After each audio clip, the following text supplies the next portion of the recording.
Sword out.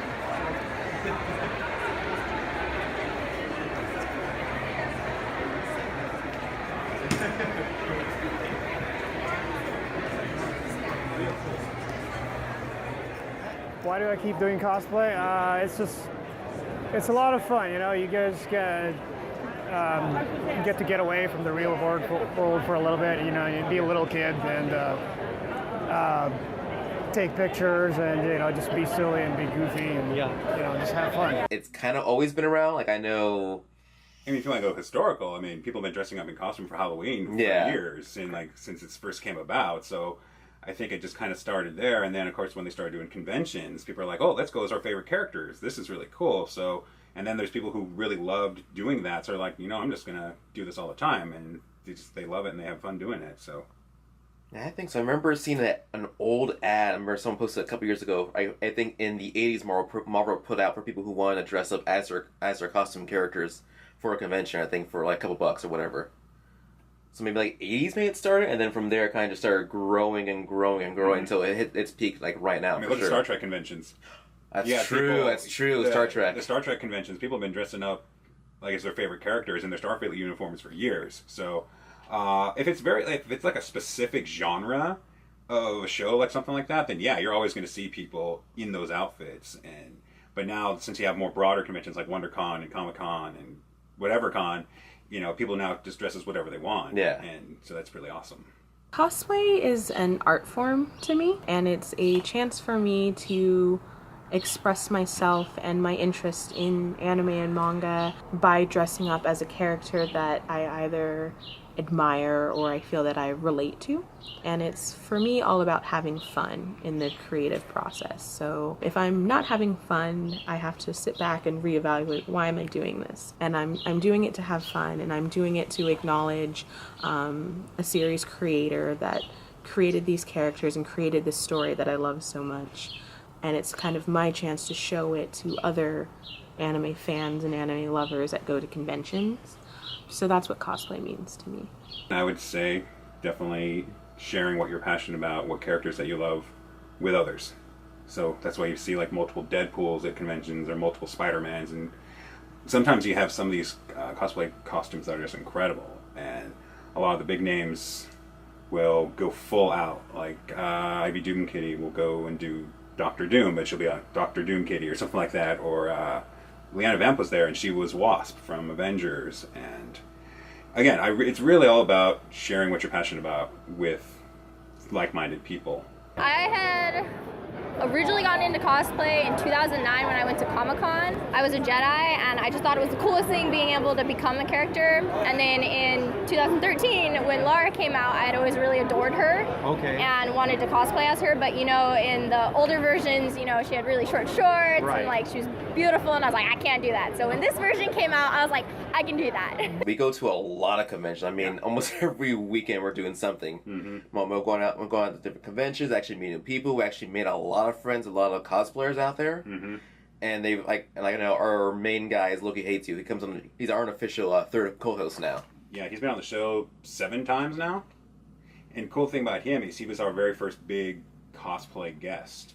I feel the ultimate goal is to get recognized as your character. And so I love it when people either yelling from across the convention hall, like, oh my god, it's a insert character name here. And I love it when people run over and they just want to take your picture, they want to give you a hug and things like that. And it's so rewarding because they see your hard work, and so therefore you've personified this character for them because they recognize it. Matt likes superheroes. I like superheroes. Like when we go to conventions, you see everybody, they're basically advertising who they love and who they want to be like and represent, or it gives them something in some way that they're like, I love this character, I react to this character has done this for me or that for me. And we've had one guest on, she is all about Rogue. If you know Rogue, she's one of the characters from X-Men. She's the gal who can absorb people's abilities.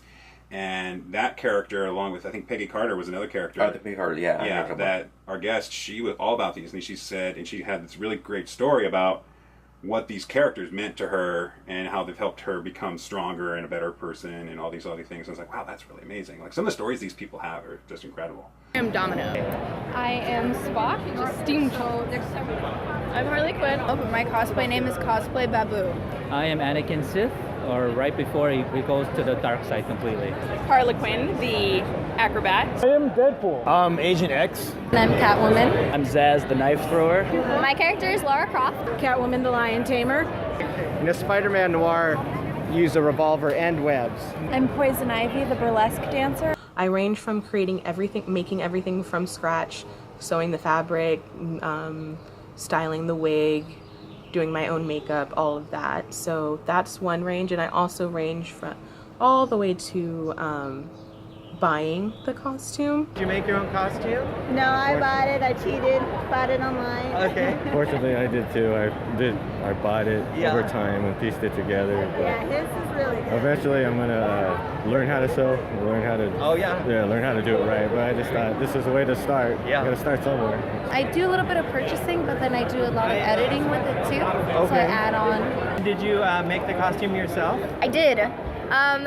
I made the costume, I made all the props, like I altered everything else. So like I bought the pants, altered them, bought the shirts, dyed them, altered them, but everything else is handmade. And did you do your makeup yourself? I did do my makeup myself. Wow. It's just acrylic paint, go figure. Every single time I always do some kind of alteration to make it my own. So I pretty much either make it from scratch or I alter a base. And that's how I get my costumes. As far as creating them, I start off with a sketch. I start off with the character's design. Then I sketch out however I want it to particularly look. So if I'm doing maybe a male character and I want to make a female version of that, I do a sketch out of what would this character look like if they were female. Or if I'm doing maybe a younger version of the character, what would this character look like younger? So I start off with sketches, and I sketch out the design of what I think it would look like. From there on, I go to a fabric store like Joann's, and I pick out the fabric that I think is most closely resembles the character's clothing. Go through that whole thing, which usually takes me days to actually be set on one particular fabric or fabrics, depending. Move on to the construction of the costume, buying patterns. I don't really make my own patterns, but I know a few people that kind of do, so I kind of ask them, okay, how does this work? So a lot of different sewing techniques I've been exposed to over the last few years. I just recently realized I've almost been cosplaying for a decade, so started in 2007, so I was just like, whoa, I've been doing this a long time. But all these different techniques that I've been exposed to that I kind of can build on year after year. So I do that whole construction of it. Then it comes down to the minor details, little embroidery pieces or edging of a different color, and I add that onto it after I have created my base. And then comes the accessories, wigs, really important about hair color and texture and if it's big or small or the hairstyle. So doing that part, and then it comes down to makeup. What's on your face? So do they have any special beauty marks on their cheek? Do they have a crazy eye color? Do I need costume contacts for this character? Do I need to change the color of my eyebrows? Is because their hair color is like deep red or something and so are their eyebrows? Or is it drawn in a way where their eyebrows are black but the hair color is like green or something? So getting all of that little like detail into the character. And then day of con, well, usually I do a put together and then day of con, do it all. I usually spend about 3.5 hours on average getting ready before going out to the convention in a cosplay, and that's when everyone can see, you know, what you spent so long on. For each genre, there is. I mean, you have anime cosplayers, you have Marvel, you got DC, you got video game. Spider-Man noir, use a revolver and webs. I have different spider variants. Okay, but always a spider. Yeah. Okay, very cool. I stay in the Spider-Verse. I mean, you name the genre, the geek genre, they have somebody who will dress up. Either it'll be a really so-so cosplay, or it'll just be something amazingly like incredible. Like you had BlizzCon that happened at the Anaheim Convention Center a few months back, and yeah, you had people in like full-blown, Warcraft armor and Starcraft stuff, just marching around. They got their guns, they got everything, and they had people help them put all this stuff together. And you're like, wow, that's incredible. Yeah, I think even at Long Beach Comic Expo, someone's actually dressed as the Iron Man Hulkbuster. So it's like a 6-7 foot costume, just like full on like metal and eyes up and everything. Yeah. So it can go to real extremes for sure. Yeah, for sure. Ultimate Cloud 9 was this young girl, maybe 16, kind of comes up to me with her guardian, is what I assumed, and she comes up to me and she's like, "Are you Liren from Sayuki?" And I'm like, "Yeah." And she's like, "Can I take a picture of you?" And I'm like, "Sure." So I do a pose and everything, and she's like, "Can I hug you?" And I was like, "Sure." And she's like, "I love Sayuki so much, and I don't see a whole lot of cosplayers for it, and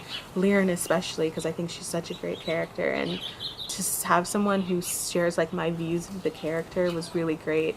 And for someone that I touched that deeply, because she's kind of started tearing up, really kind of made my day. And as I was having a really just bad day where I was really just kind of saying, is it worth it to kind of continue cosplaying, I found what was worth it for me.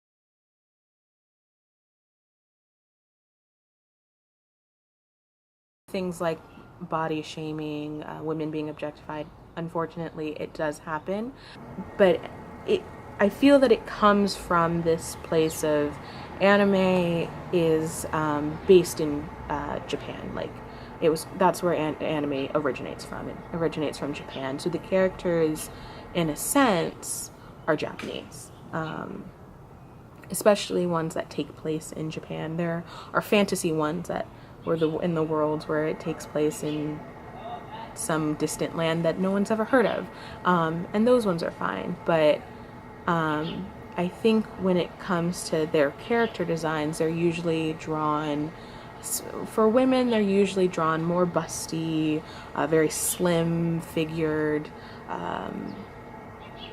So I think for that, trying to recreate that image can be very hard. Because I mean, we've heard like stories, never like anything firsthand. Like sometimes, like they'll like try and tear down a cosplayer for like, oh, you don't have the body type for this character. Yeah. You don't have the right height for this character. Like we know any like little nitpicks, but that's stuff you don't want to listen to, pretty much. So they're usually of fairer skin, complexion, so they look to be more Asian or Caucasian.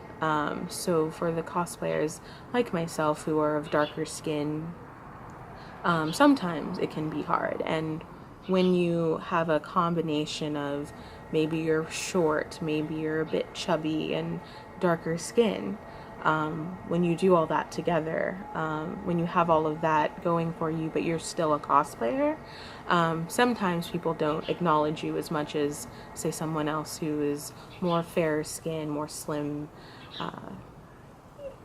and I think that also comes from the sort of American culture of what we feel beauty is. Someone who would just tear you down for the stupidest of things, like your body type especially. Like there's a lot of body shamers that just, these cruel, they're just like there to start problems. It's like you don't need to go to that level. It's like these people just do it because they love it and you're just being a dick for no reason. Yeah. It's like, but a lot of these characters, a lot of these people are really confident in who they are, so they just pretty much tell them to F off. It's like, who cares what you have to say? If you don't like it, tough shit, I'm still going to do it anyway. Are you enjoying your first year? Oh yeah, it's really fun. There's so many things. I love it. And how many conventions have you been to?